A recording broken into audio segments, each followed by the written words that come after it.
সুকান্ত ভট্টাচার্যের লেখা এই নবান্নে। এই হেমন্তে কাটা হবে ধান, আবার শূন্য গলায় ডাকবে ফসলের বান। পৌষ পার্বণে প্রাণ কোলাহলে ভরবে গ্রামের নীরব শ্মশান। তবুও এ হাতে কাস্তে তুলতে কান্না ঘনায়, হালকা হাওয়ায় বিগত স্মৃতিতে ভুলে থাকা দায়।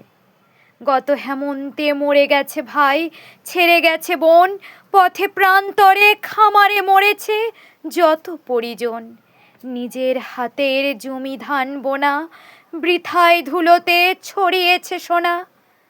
কারোরই ঘরে ধান তোলবার আসেনি শুভক্ষণ।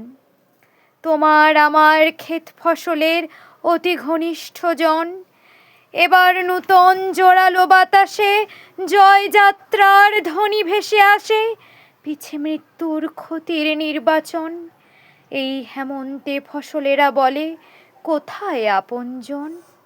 তারা কি কেবল লুকোনো থাকবে, অক্ষমতার গ্লানিকে ঢাকবে? প্রাণের বদলে যারা প্রতিবাদ করছে উচ্চারণ, এই নবান্নে প্রতারিতদের হবে না নিমন্ত্রণ?